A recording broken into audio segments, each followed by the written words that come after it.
زي كفن تبع الموجة.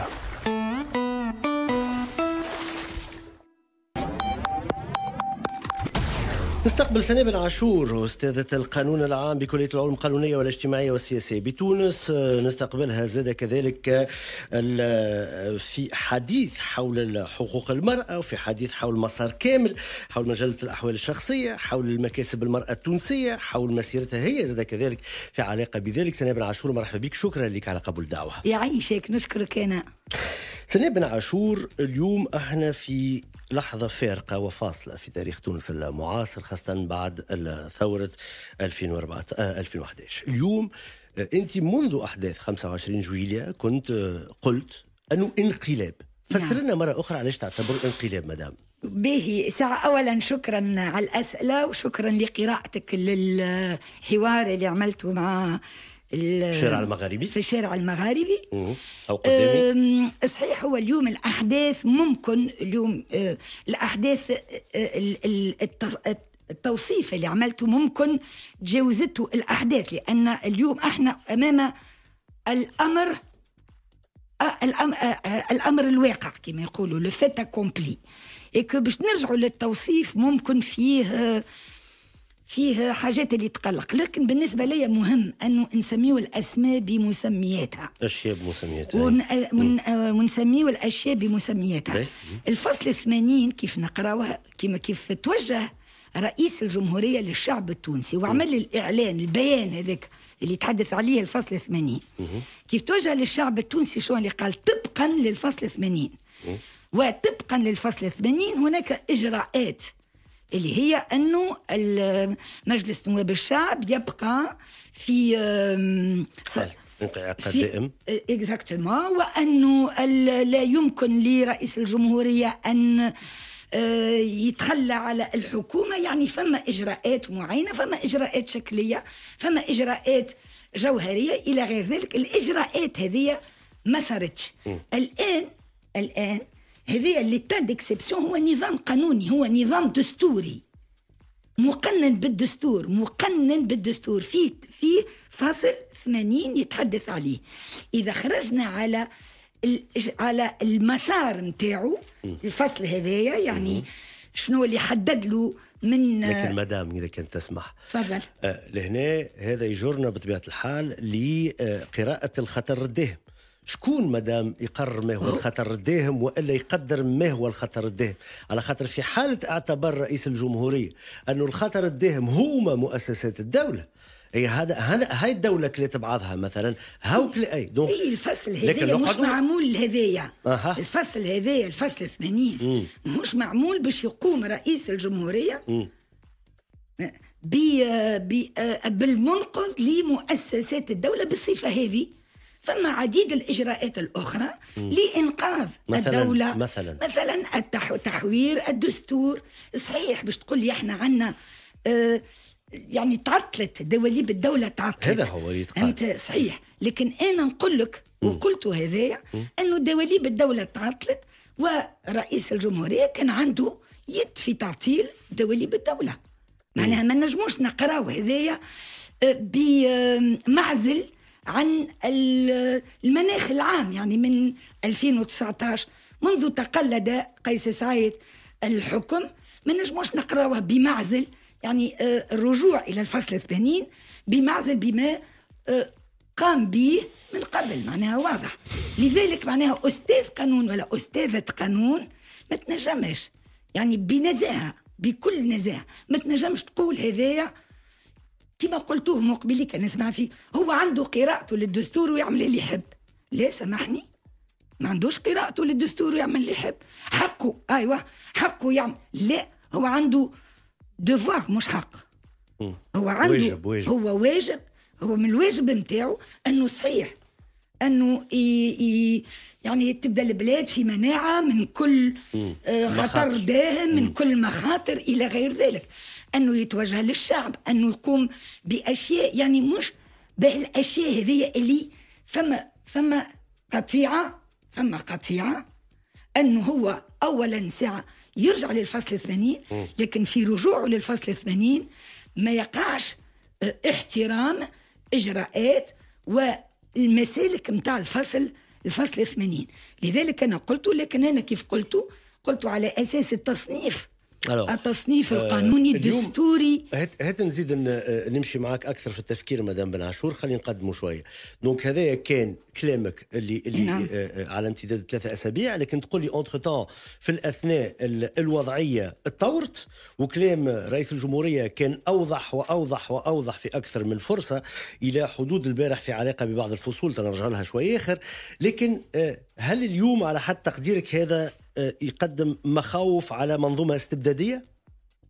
بالنسبة لي من اليوم الأول فما مخاوف على المنظومة القانونية يعني باش نطيحوا في منظومة نجم نقولوا استبدادية. هذه من المخاوف، وهذه حقنا، هذا هو حقنا، هو أن نكونوا حذرين، أن تكون المخاوف بين عينينا كما يقولوا، باش نجموا نتصدوا لها بالكلمة، نتصدوا لها بالنضال، نتصدوا لها بالنصيحة إلى غير ذلك. لكن مادام الإجابة قاعدة تجي من عند رئيس الجمهورية وعلى لسانه قاعد يقول الحكومة تعمل، يقولوا أنه فما انقلابات، وين يراو فيها الانقلابات؟ احنا مؤسسات الدولة تعمل، ورئيس الجمهورية تحرك في مربع 80، وفي نفس الوقت يقول انتم موجودين في حرية تعبير كاملة. لا بروف مدام بن عاشور موجودة الآن حتى تقول أنه انقلاب وفما مخاطر استبداد. الحمد لله كان وصلنا لهذا وفهم على الدنيا السلام. يعني المخاطر مش أنه مدام بن عاشور تنجم تتكلم ولا لا، فهمتي، ولا غيرها، يعني خاطر هي عندها رأي مخالف، دونك تنجم تعبر عليه بدون خوف وبدون مضايقة. هذا فهمته. لكن مش هي الحرية، يعني مش هو اللي باش يقرر شكون اللي يتكلم وشكون ما يتكلمش في منظومة. هو قاعد يقول الشعب يقرر.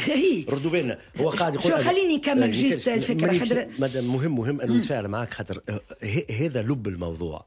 رئيس الجمهورية قاعد يقول أنا خارطة الطريقة متاعي هي إرادة الشعب.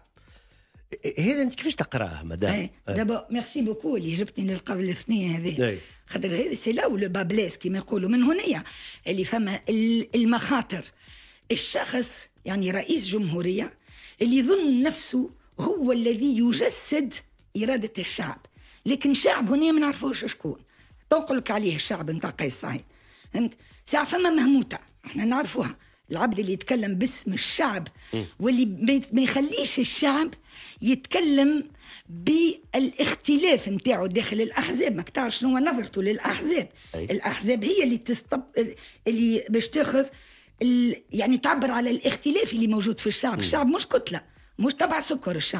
الشعب يدي زانتيغي كونتراديكتوار، المصالح نتاعو متضاربة، الفئات نتاعو إلى غير ذلك. يعني هو يقول لك الشعب كيف يتكلم على الشعب أولا ساعة دائما فما إقصاء الشعب، ما فماش خطاب موحد للشعب، فما خطاب مقسم للشعب. فما الشعب الخائن والشعب اللي مش خائن، فما النساء اللي هما ديكور اللي قالها في 13 أوت مرة هذية، نساء ديكور، وفما نساء القديحات. فما يعني دائما وأبدا يقسم بين الشعب، ولذلك وهو اللي يتكلم باسم الشعب، وهذا ما يسمى الشعبوية. يعني ما فماش تمثيل انترميديير، ما فماش منظمات أحزاب اللي هي تتكلم باسم، يعني تتكلم بصفة أو بأخرى. سامحني مدام بن عاشور، شو منحهم اليوم الأحزاب وإلا المجتمع المدني يعني يتكلم؟ لوتيكا شو منحهم؟ مش باش يتكلم وحده، ولا الاتحاد شنو؟ ولا الاتحاد شنو منعهم يتكلم؟ معناتها قصدي مش باش يتكلم يجي في الإذاعة يتكلم. حزب ما عندوش باش يجي يتكلم مع السلطات، يتكلم في مجلس نواب الشعب، يتكلم مع رئيس الجمهورية، مش هذا يتكلم ينجم يتكلم غدوة الصباح. لكن المهم بالنسبة للتنظيمات السياسية هذه أنهم يقوموا بالعمل السياسي نتاعهم لتحوير أو تغيير. صحيح هذوما ما نجمش ننفي أنا اللي هما يعني الفزة المنظومة، صحيح. alors justement ما تسكروش الحساب هذو، انت مش تجميدهم. جو دير سي جون لا هذوما الناس قاعدين يتنظموا، يعملوا في اجتماعاتهم، والارقام الاخيره للتشريعيه على اساس اذا كان فما انتخابات سابقه لاوانها البي دي ال موجود في الطليعه ب30. دونك ما زالت منظومه الاحزاب. هو بار كونتر يعتبر انها تحولت الى عصابات ودكاكين، وانها عملت مع بعضها، وانه اذا على اساس الفصل 80 لم السلطات الكل بين أيديه، فهمت، وبدأ باش نتخليو من المنظومة الفاسدة، فهمت، باش نتخليو. ولذا بقى لا محكمة دستورية لا من يراقبه. خاطر هي شنو هي الفلسفة نتاع الفصل 80؟ علاش أنه مجلس نواب الشعب يبقى في انعقاد دائم؟ يعني باش ياخذ معاه قسط من الاختصاص أو من الصلاحيات السياسية، ما يبقاش وحده. الشخص هذايا اللي يبقى وحده دون أي رقابة، لا رقابة محكمة إدارية ولا رقابة أحزاب داخل المجلس، وإلا رقابة حتى النصيحة، حتى المشورة مع رئيس الحكومة ولا مع حكومة، هذا الكل مش موجود.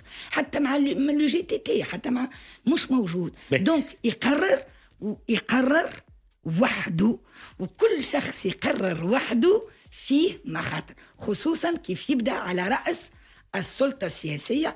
سلطة سياسية اللي قال هو داخل الدستور، سلطة سياسية استنجد بالأمن ويستنجد بالجيش. مدام في الأثناء فما شكون يلوم عليك انت ولا على بعض الأصوات اللي تعتبره انقلاب، بالرغم أنه الرئيس يقول أنا ما زلت ندور في مربع 80، أنه هذا يتقاطع مع الدفاع عن الإسلام السياسي في تونس، وانه مش مدام خلينا نتعطاو معاه، وانه رئيس الجمهوريه في اخر المطاف قاعد ينقذ في البلاد من منظومه فاسده، من منظومه باعت الطرح، من منظومه دخلت الارهاب والفساد، من منظومه فاسده كلين. وانه اليوم انتم كي تقولوا انقلاب تعطيو شرعيه كبيره ياسر للاسلام السياسي داخليا وخارجيا حتى يرجع الى سده الحكم. هذه قراءة نجم نقول اللي هي قراءة خاطئة. صحيح معناها اللي فما برشا اللي استغلوا، فما استغلال اللي قاعد يصير، لكن هذا في وجوههم كما يقولوا، مش خاطر الشخص ينجم يفكر بنفسه ويقول أشياء يقولها كما قلت لك أنا بصدق، أنه فيما بعد يلزمني نسكت باش ما نعطيش شرعية إلى غير ذلك، تولي فيها حسابات وما عادش فما تفكير. أنت تقول المبدأ هو المبدأ والثبات على المبادئ يبقى هو الثبات على المبادئ. لكن أكثر من هذايا بالنسبة لسؤالك كنت تحب تعاوده لي فقط. لا، هو التقاطع اللي يصير ما بين، هاني قلت لك التقاطع يتلام عليكم. سامحني، فكرة أنه هو جاء إذن هو باش ينقذ، هذا المهم أيضا اللي يخلي الناس، يعني يخلي شخص كيفي أنا يتوجس بيان سور. يعني فكرة أنه أولا هو الشعب وثانيا هو المنقذ. قال حاتم مراد في الارتيكل نتاعو لا ديموكراتور جوستيسياليست، داكور، لو جوستيسي هو المنقذ، واحنا عرفناها يعني في تونس عشناها، انا عشتها هذيا. المنقذ الفذ اللي عنده هو كل الحلول، واللي هو انت ما تعرفش شنو اللي يصلح لك، انت ما تعرفش شنو اللي يصلح لك، هو يعرف، هو باش يجي في بقعتك وباش يلقى لك الحلول، خاطر هو يعرف الحلول. هذه الكل سي فيغور لا، هذوما الوجوه هذوما السياسيه اللي تقول بهو المنقذ، وهو مش حتى ممثل، هو الذي يجسد اراده الشعب. هذه الكل يخلي الانسان خايف من تفضل ما خليك تكمل. خلي الانسان يعني خايف من احتكار السلطة والانفراد بالسلطة. دونك احنا في منعرج، خلينا نقول الامور كما هي. في منعرج كان متخوفين منه العديد، اللي هو فشل المنظومة السياسية على امتداد 10 سنوات ينجم يوصل إلى منظومة استبداد، وهذه انتكاسة تنجم تكون موجودة في الانتقال الديمقراطي. دونك هذا على حد تقديرك احنا في المرحلة هذه. احنا في المرحلة هذه وممكن يعني اما انه بالمجد اما باش يقع اصطفاف كما وقع من قبل، باش يقع اصطفاف وما فماش ردة فعل سياسية. شو معناها ردة فعل سياسية؟ يعني مش بالقوة، ردة فعل سياسية أنه تفرض المنظمات والأحزاب والجمعية، يعني تفرض أنه يقع تعامل غير التعامل هذا مع السياسة والشأن العام. يقع فما مثلا استشارات إلى غير ذلك. هذا ممكن أنه يمكننا من الخروج من المأزق، لكن الحق معناه والحق يقال احنا مورطين. هو يقول لا مجال للرجوع الى ما قبل 25 جويلية. كيفاش تقراها مدام من عاشور الجمله هذه الحقيقه؟ والله صعيب عليا باش نقرا شنو اللي يقولوا قيس سعيد، خاطر يقول فيك نفس صعيب معناها ما نجمش نتكهن شنو اللي يخمم اكزاكتومون. الخطاب نتاعو فيه بعديد من كيما فيه اللغز الحق، معناها مش نقول لك صعيب باش نتكهن شنو اللي يقول، لكن كيف يقول هو عديد المرات يقول لا رجعة لما قبل 25 جويلية. هل هذا يعني، ها سؤال فقط ما نجمش نتكهن، هل هذا يعني أنه لا رجعة إلى الشرعية دستور الانتخاب ولا الصندوق شرعية 2014 شرعية دستور 2014 والمجلس النيابي باش يعاود ياخذ العمل هذا؟ يعني صعيب أنه يرجع مجلس نواب الشعب إلى العمل متاعو، معناها واضح il y a comme une opération de harakiri، معناها حتى حد ما قاعد يتكلم وحتى حد ما هو قاعد واضح باش نخلطوا لها. لكن في نفس الوقت معناها كيف يقول ما نرجعش ل 25، هذا ما يؤكد انه تخوف نتاعي كيف قلت رانا باش نخرجوا من المنظومه الدستوريه القديمه، لكن واضح معناها هذا قاعدين نخرجوا منه. فما شكون يقول مدام ومره اخرى نحب نسمعك انه القانون والدستور عنده سليميت، عنده يخلط الى درجه ينتفي فيه تطبيق القانون والا يفرض الواقع نفسه، وأنه الواقع كان فاسد إلى درجة توانسة قاعدين يموتوا، عارك في البرلمان، عارك ما بين السلطات الثلاث، الخطر الداهم هو تقريبا un banqueroute de l'État، معناها un délabrement de l'État، أنه الدولة تفككت. ويمكن الدليل على ذلك المهجة الكبيرة والتحرك الكبير اللي وراء رئيس الجمهورية اليوم. أرقام جنونية 91.1% ولا 9% تقريبا 92% من الشعب التونسي يعتبر أنه عنده الحق، أنه تحركه ليجيتيم، أنه تحركه شرعي. كيفاش نتعاملوا مع هذا اليوم؟ معناها القانون وين يقف وين لازم نقعدوا في وسطه؟ ما نعرفش، ما عادش فاهمين. شو هو ديجا رئيس الجمهورية كان في الخطب نتاعو يمر للفكرة هذه، الفرق بين الشرعية لا ليغاليتي والمشروعية لا ليجيتيميتي، وهذا جدل قديم جدا في صفوف الحقوقيين بصفة عامة وأساتذة القانون بصفة خاصة. داكور، فصلوا فيه ولا ما فصلوا فيه؟ Mais bien entendu، لأنه tout ce qui est légal n'est pas légitime. مثلا كل ما هو شرعي ممكن أنه ليس له مشروعية. كما كنا قبل الراو مثلا تحت نظام بن علي كانوا الانتخابات يجي في وقتها وفي أوانها وفي إبانة إلى غير ذلك، أو كي يحترموا الشرعية الشكلانية والشكليات، لكن المشروعية مفقودة لأنه ما فماش كومبيتيسيون صحيحة، ما فماش داكور. دونك واضح هو مبدئيا في الدول الديمقراطية الشرعية لا ليغاليتي épuise لا ليجيتيميتي. لأنه علاش؟ لأنه الناس الممثلين اللي قاعدين هما يتكلموا مثلا النواب الشعب، هما كيف يتكلموا بالشرعية ويرجعوا إلى الشرعية، خاطر عندهم اون ليجيتيميتي اللي قيس سعيد اليوم يتكلم بها، لا ليجيتيميتي دي زورن، لا ليجيتيميتي دي زورن.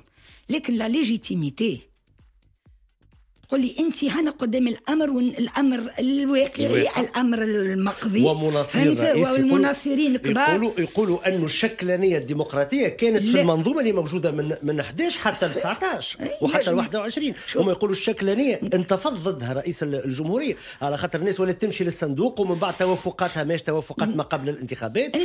انت قلت انتفض فهمت؟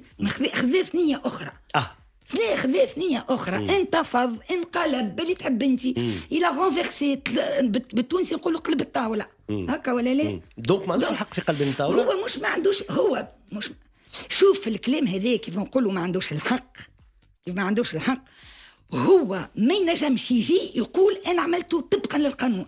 هو الصحيح. فهمت. هو ما ينجمش يجي يقول أنا طبقا القانون وهذا ما يخوله طبقا الفصل 80 الدستور إلى غير ذلك.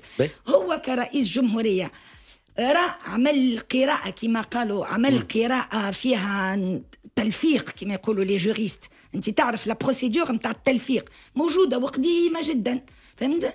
موجود تلفيق بين الفصل 80 والفصل هذا الكل يخلي انه وباب السلطه التنفيذيه وتقسيم السلطات كل شيء شوف واضح. شو فما حاجات، فما الواقع تقول لي انت هاو فرض نفسه الاربيترير يفرض نفسه ويعطل لغه القانون. انت كيف تقول راهو يقولوا بون هنايا لي ليميت دو جوريست، بيان انتندو لي ليميت دو جوريست، لكن لي ليميت دو جوريست بالقاهره مش بالخاطر هذاك يلزموا، سي با مش معيار. فهمت؟ لي ليميت دو جوريست لانه فما اوضاع وفما واقع وفما وضعيات اللي تفرض نفسها لانها واقع ما تنجمش تحطها في نظام معياري. معياري خي مو معياري هو النظام القانوني، مو سي احكام معياريه، سي دي نورم. دونك هذا هو في الاثناء الواقع هذا اليوم قاعد يتبلور وقاعد يتحول. رئيس الجمهوريه يقول ما عنديش خريطه طريق. خريطة الطريق هي إرادة الشعب، وتتعرفوها في الإبان. حكومة تجي في الإبان وفي الأيام القادمة، وقد يتم تريثه، وقد يتم زاد كذلك يمكن تنظيم مؤقت للسلطات العمومية لفصل الصلاحيات ما بين رئاسة الجمهورية ورئاسة الحكومة. يكون هذاك على حد تقديرك شنو مدام بن عاشور؟ يكون طفرة أخرى نحو التمدد؟ شنو قراءتك ليه إذا كان يصير؟ والأرجح أنه باش يصير، هو الأكثر باش يصير، والتمديد كذلك في الشهر الأرجح هو باش يقع تمديد. يعني اللي نجموا نقراوها يعني بكل بساطة، ولكن بكل حذر، خاطر ما عندناش زمام الأمور، ما عندناش كواليس، ما عندناش خبر. اللي نفهموه كل كاش اون سبيكول، سي سون دي سبيكولاسيون. دونك أنه يقع تمديد، أولا تمديد الفترة، أنه في مرحلة ثانية ولا مرحلة يعني ممكن وقتها، لكن تري فيت تري رابيدمون تصير خريطة طريق، مش خريطة طريق يعني تنظيم مؤقت للسلطات. سامحني، وكيف نقولوا تنظيم مؤقت للسلطات؟ أنه باش يقع تنظيم على أساس جديد، على أسس جديدة، على أسس على خارج الأطر. صحيح، خارج الأطر اللي احنا متعودين عليها، هو اللي هي آلت إلى ما وصلنا له هو تقريبا تعليق للدستور يولي تعليق للدستور. لكن كما قلت لك راهو مخدر مقبليك سمعتكم تقولوا هو قراءته يعمل هو تعليق للدستور. لكن تو نشوفوا كيفاش باش تتكتب. هل هو تعليق تام للدستور مع العلم أنه المحاكم في تونس والنظريات الدستورية تقول أنه حتى كان يقع تعليق بالدستور ثم أحكام التي تتعلق بالحريات والتي تتعلق بالحقوق لا يمكن تعليقها وقع الرجوع إليها حتى بعد 2011 بعد أن تم التعليق العمل بدستور 59 وهذا خارج عن المحاكم العدلية والمحكمة الإدارية. هو ما ينجمش يعمل اللي يحب لأنه عنا أيضا المعاهدات الدولية اللي أوبليجي يعني باش ياخذ اللي تتحدث على ليتا ديكسيبسيون. ان كنا احنا dans un état d'exception اللي انا نظن اللي ماناش dans un état d'exception on est hors état d'exception. احنا خرجنا على المنظومه هذه تاع ليتا ديكسيبسيون. احنا on est dans un état de fait, on n'est pas dans un état de jury. في الدستور l'état d'exception est un état de jury. لكن مثالش مدام جاوبني على حد عقلي.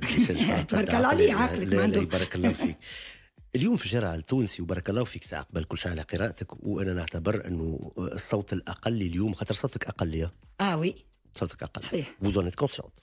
تو تافي وخساره معناها خاطر نعرف اللي برشا ناس يخموا كيفي لكن نجم نعذرهم خاطر فما خوف الحق فما خوف اليوم باش واحد يصدع يقول بالرأي متاعو. اولا خايف على نفسه حتى في الشارع يقول لك انا على ما فما حملات تشويهيه يمشيش نبدا نمشي في الشارع يخلوني ناس يضربوني ولا حاجه غدوه باش نخرج نورمالمون نخرج من البلاد اما خاطر باش نقرا ولا باش نعمل كونفيرون ولا اللي هو يقع منعي الشبهات اللي على الناس التحقير الناس الشكوك في الناس اللي توسخك. فهمت؟ تبدا انت حياتك كامله مناضل ولا مناضله مستقيمه معناها. اوكي مدام بن عاشور هذا انا نعرفه وهذا ما يمكن ناكدوا هذول يتاكدوا تونس كامله. لكن في الاثناء مدام شنو الاجابه على فكره اساسيه على حد تقديري هو أنه رئيس الجمهورية والرأي العام التونسي مش يدخل في الليغاليتي والليجيتيميتي ودرا شنو اللي كنت انت تحكي لي فيه واللي أنا سمعته بكل انتباه ويظهر لي لاحظت لي ما قصيتش عليك. اللي يهم الشعب التونسي هو أنه غدوة حياة أفضل السيد هذايا عاونهم على انه يحسوا بالامل من جديد، مشاو لقحوا، جاب لهم الاكسجين، جاب التلقيح، ساهم في انه اللوبينج يصير، كواك هو خدمته لا محاله. ولذا فما انطباع عام انه عمل تفرهد، عمل اونومبيلي، فرهد على الناس. دونك لهنا شنو المقوله اللي باش نقولوها للناس ما بين القانون وما بين الناس اللي تفرهد؟ انا مش قاعده نلوم على الناس، انا عايشه معاهم الناس، معاهم وما بيناتهم. دونك ما عندي حتى مشكل مع الناس كما تقول، لكن المشكل مع السلطه السياسيه. الدور متاع السلطه السياسيه اللي يلزم تعرف هي حدودها. الناس تفرح بيان سور ونفرح لهم، هم تخبيوا الاحزاب، فهمت انه السلطه السياسيه يعني كيف تسمع رئيس الجمهوريه يخون كل ما له، كل شخص عنده فكر مخالف بجرة قلم كما يقولوا. ساعه يبعثهم واحد قالوا برا امشي ارجع ويتهكم عليهم، اللي هو مش حلو معناها من ينجم يفدلك بيه هذا في قاعده عاديه، معناها قاعده شخصيه. يجيوا مثلا هذا للجي تي تي، عندك خريطه الطريق وتطلب فيها في خريطه الطريق امشي شوف الخرائط على كتب الجغرافيا الى غير ذلك. مرة تتقال نضحكوا وهو، لكن هذا ما تنجمش تكون اجابه سياسيه. فما مطلب سياسي، فما مطلب سياسي، وهذا زاد شعب. لو جي تي تي شعب ولا مش شعب؟ شعب. اي دونك واش نعملوا به المطلب هذا نتاع الشعب؟ هما طالبين خريطه الطريق. لذلك شوف، تقول لي انت يا مدام بن عاشور بربي هاو الشعب مفرهد، صحيح ما نقولكش لا، الشعب مفرهد وانا بيدي عشت معاه اللي هو مفرهد، والتزمير الى غير ذلك، والبحر رجع والناس رجعت للبحر وتعوم وعامله جو على نفسها. البلد الفرح الدائم، سي سا كان هذايا. رانا مع بن علي كنت هكاك، كنت بلد الفرح الدائم. راه مش هذه ما عندي حتى مشكل مع الانسان العادي، الشعب اللي باش يمشي ويتفرهد ويحس كابوس نحى عليه. لكن الاشكال في نمط الحكم. اليوم مازال شويه هكا، مازال عندنا 20 يوم احنا اليوم من 25 جويليا لليوم قداش 20 جور، لكن ال 20 جور هذوما كيف باش يوليو سنين إذا ما فماش شكون يقف لنمط الحكم. ممكن أنه كما يقول مونتسكيو، سي il n'y a pas de contre-pouvoir، ينجم يستبد بالحكم وبالرأي الواحد إلى غير ذلك. معناها من الأشياء اللي تخلي المواطن، خصوصا وأنه عنده حتى فكر على مسألة المواطنة. على ذكر المواطنة، على ذكر المواطنة مدام مازال عنا 5 دقائق ماكسيموم بفضلك، المواعيد ما زالت متواصلة في ميدي شو. نشكرك على حضورك معي اليوم. على ذكر الحقوق، على ذكر الحريات، على ذكر المواطنة كمبادئ كبرى نحلم بها، مبادئ وردية تهم الدولة، تهم الجمهورية، تهم الفكر التقدمي. رئيس الجمهورية تكلم في بعض الفصول الدستورية، منها البارح مثلا فصل 6 وحرية الضمير، وكان تقريبا نوع من الازدراء بالنسبة ليه. وإلا هذا يقول ما نقولش ازدراء، ردوا بالنا، هذا نقول استنكار. قال هذا فصل التوافقات الفاسدة اللي صارت، وقال لي برا لوج شكون ينجم يطبقوا هذايا. كيف كلامه على المساواة في الميراث. نعرف اللي هذه قضايا تهمك وانت عشتها مباشرة، ولذا تزيد تخلف عندك مخاوف أكثر. تخلف عندي، لأن كما قلت لك عندنا فكر رئيس الجمهورية، الفكر متاعه فكر كيفاش نجم نقول لك، يقسم بين الحقوق المدنية والسياسية والحقوق الاقتصادية والاجتماعية، وكأنها مش نفس المنظومة.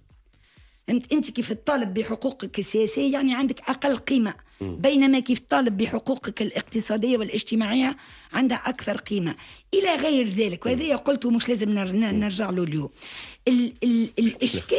الإشكال في الشيء اللي قلته هو أنه رئيس الجمهورية كيف يخاطب الشعب فما تجزئة، يجي للدستور هذا احنا نعرفوه قلناه، هذا يراو بالك في كليات الحقوق ما يتقالش، هذا سي لو بان كوتيديان انه ننتقدوا في الدستور وننتقدوا في الازدواجيه، احنا نسميوها ازدواجيه الدستور. لا شوز اي سون كونترير، تلقى نفس الشيء في نفس الفا. لكن هل لرئيس الجمهوريه ان ينطق بهذه الاشياء؟ يعني هذه تطبق، تخليها تطبق ساعه عطيونا احنا نعرفوا تو كيما الفصل الاول من الدستور، من الدستور التونسي متطبق حسب الصيروره التاريخيه، حسب وحسب المعايير اللي موجوده في الدوله نتاعك، معايير ديمقراطيه ولا معايير اخرى ولا معايير كيف احنا في منظومه ابويه بيان انتندو، فما اكثر والاغلب في تطبيق القوانين حتى وكان تبدا واضحه. احنا نقولوا تحب نقول لك شو يقولوا لي جوريست، يقولوا كل التكست جوريديك فاكون عندوش معنى في حد ذاته، اللي يعطيوه معنى سلوكيات هما السلوكيات والسلطات. علاش بالنسبه لقيس سعيد وكانها ولات معياريه؟ نختم بهذيا فقط خاطر الفكره يظل مهمه. نقولوا قيس سعيد ايه لانتربريت اوتنتيك، هي ولات كاني زعما عنده الحق، سي اون اكسبليكاسيون تاع امر واقعي، مش عنده الحق، هو سي لوي لانتربريت اوتنتيك، دونك يلزم يكون لانتربريت اوتنتيك.